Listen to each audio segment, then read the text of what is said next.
ధన్యవాదాలు. సభకు జైభీములు. Manyashri visionary leader Shri Nara Chandrababu Naidu గారికి, తెలుగు ప్రేక్షకుల అభిమాన మాలధార పవర్ స్టార్ పవన్ కళ్యాణ్ గారికి,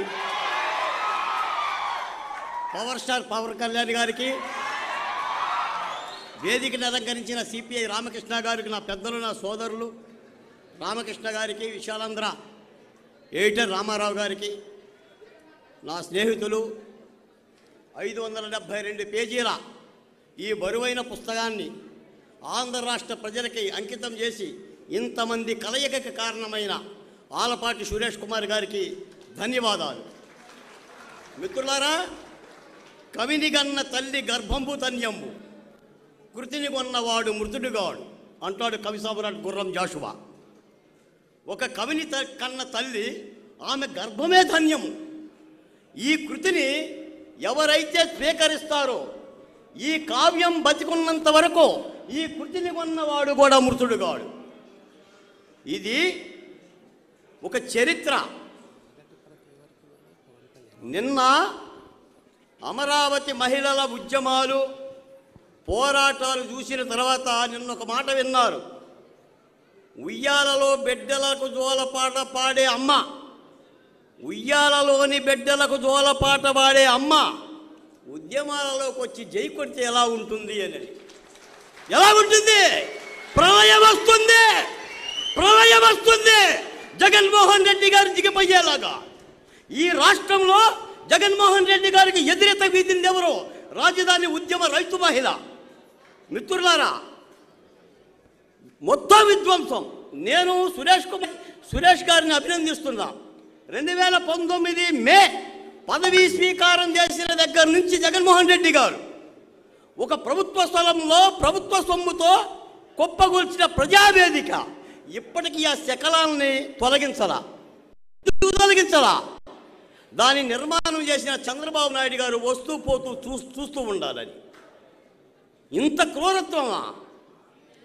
ఈ రోజున ఆంధ్రప్రదేశ్లో 53 రోజులుగా చంద్రబాబు నాయుడు గారి జైలు జీవితంలో 72 అడుగుల ఎత్తున గోడల్లో బంధించాం, భద్రత ఉందని చెప్పని పొన్నవారు సుధాకర్ చెప్తే ఆంధ్ర రాష్ట్రం కళ్ళంట నీళ్లు పడింది. అన్ని టీవీ డిబేట్లలో బల్లలు పగిలిపోయాయి కొట్టే దెబ్బలకే. నా అంబేద్కర్ రాసిన రాజ్యాంగం మళ్ళా విజనరీ లీడర్ని కాపాడుకొని మీ అందరి ముందుకు వచ్చింది. ఇంత విధ్వంసమా? నేను ఒక మాట చెప్తున్నా, నా సమయపాలన పాటిస్తా. మీరు దోచుకోండి, ఏమి దోచుకుంటారో జగన్మోహన్ రెడ్డి గారు దోచుకోండి. భూ ఖనిజాలను దోచుకోండి, భూముల్ని దోచుకోండి, ఆస్తులను దోచుకోండి. కానీ మీరు చేసిన విధ్వంసం ఒకటి చెప్తున్నాను సురేష్ కుమార్ గారు, మనుషుల జీవితాలను విధ్వంసం చేశారు. నేను డాక్టర్ సుధాకర్ గారి యొక్క భార్య వల్లిక గారిని విశాఖపట్నంలో కలిస్తే ఆ తల్లి మనుషులను కలవటానికి భయపడిపోయింది. ఆ తల్లి ఈ ఆకుపచ్చని కండువా చూసి, ఇతగాడి పేరు బాలకోటయ్య, టీవీలలో నా భర్త గురించి మాట్లాడతానని ఒక అవకాశం ఇచ్చింది. మనుషులు చూడాలంటే ఆ డాక్టర్ని ఫోన్ చేసి వేధిస్తే ఎవరు? దీనికి కారణం ఎవరు? ఈ రాష్ట్ర ప్రభుత్వం కాదా? జగన్మోహన్ రెడ్డి గారి కాదా? ఒక ఒంగోలులో నూకాలమ్మని అంగన్వాడీని చంపితే అదే చచ్చిందా? లేదు వెంకటేశ్వర రెడ్డి అన్నా, ఇంకోసారి టాటా రాలే. ఎవరు దీనికి కారణం?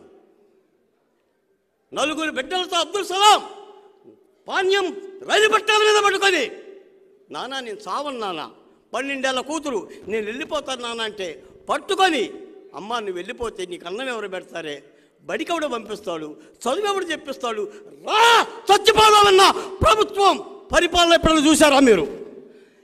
16 మంది ముఖ్యమంత్రులు ఏలుబడిలో ఉమ్మడి ఆంధ్రప్రదేశ్ కానీ అవశేష ఆంధ్రప్రదేశ్ కానీ విధ్వంసం అనే పుస్తక రచన చేసిన ముఖ్యమంత్రి పరిపాలన ఎప్పుడైనా చూశారా? ఇదిగో జగన్మోహన్ రెడ్డి గారి పరిపాలన. 5 ఏళ్లలో జగన్మోహన్ రెడ్డి గారు సాధించింది ఇది. నేను చెప్పటల్లా మద్యం ద్వారా 1,50,000 కోట్ల రూపాయల విక్రయాలు చేశారని, ఇసుక అమ్మకాల ద్వారా ఏడాదికి 2,000 కోట్ల రూపాయలు అమ్మాడని నేను చెప్పడం వల్ల విద్యుత్తు ఛార్జీల ద్వారా 8 రకాల ఛార్జీల ద్వారా ఏటా 50,000 కోట్ల రూపాయలు మన మీద భారం వేశాడని నేను చెప్పడంలా, ఈ రాష్ట్రంలో గంజాయి దొరుకుతుందని నేను చెప్పడంలా, డ్రగ్స్ దొరుకుతుందని చెప్పడంలా, కోవిడ్లో మరణాలెన్నో కూడా లెక్క పెట్టలేకపోయామని చెప్పి నేను చెప్పడంలా. ఏం చెయ్యాలి రాష్ట్రం కాపాడాలంటే 28 రాష్ట్రాల ముందు నవ్వులు పాలయ్యి రాజధాని లేకుండా ఈ దేశం గర్వించే విధంగా ఒక్క మాటతో 34,348 ఎకరాలు ఇచ్చిన ఈ దిరోదత్తమ తల్లులకు మనం ఇచ్చే పరిష్కారం ఏంటి? మళ్ళీ ఇప్పుడు 4వ రాజధాని అంటాడంట. ఎవడో తిక్కలోడికి తలంబరాలు పోస్తే పీటల మీద కూర్చొని ఏరుకొని తిన్నాడంట. వైవి సుబ్బారెడ్డి గారి పరిస్థితి అలా ఉంది. పాలిస్తున్నారా, చంపేస్తున్నారా? శ్రీకృష్ణార్జునులు మీ ముందున్నారు, శ్రీకృష్ణార్జునులు మీ ముందున్నారు. కార్యం దగ్గరలో ఉంది. యుద్ధంలో మేము ఉంటాం, గెలిచి తీరాలి. ఆంధ్రుల పౌరుషాన్ని కాపాడుకోవాలి. ఏది పోగొట్టుకుందో రాష్ట్రం, మళ్ళీ ఇటువంటి పాలకుడు తెలుగు నేల మీద కనిపించకూడదు. నా తోటి మిత్రుడు సురేష్ కుమార్ గారికి, ఒక దళిత బహుజన కులాలకు చెందిన బాలకోటకి ఇంత అపూర్వమైన వేదిక మీద ఒక చిన్న అవకాశం కల్పించిన నా తోటి జర్నలిస్టుకి నేను సదా కృతజ్ఞతలు తెలియజేస్తున్నా. మాట్లాడాలి ప్రజలారా, నాయకులతో కూడా మాట్లాడాలి. నేను ఒక మాట చెప్తున్నా, రాముడంటే రావణాసురుని చంపడమే కాదు, పాదం తోకితే రాతిగా మార్చినోడు రాముడు, శబరి ఇచ్చిన దూరపాలన తిన్నోడు రాముడు. కాబట్టి ధర్మపాలన.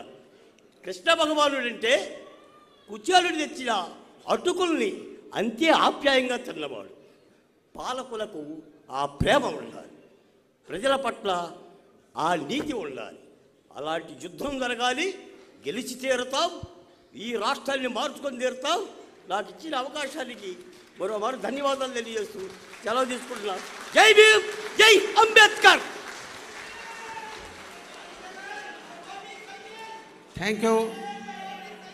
థ్యాంక్ యూ బాలకోటయ్య గారు.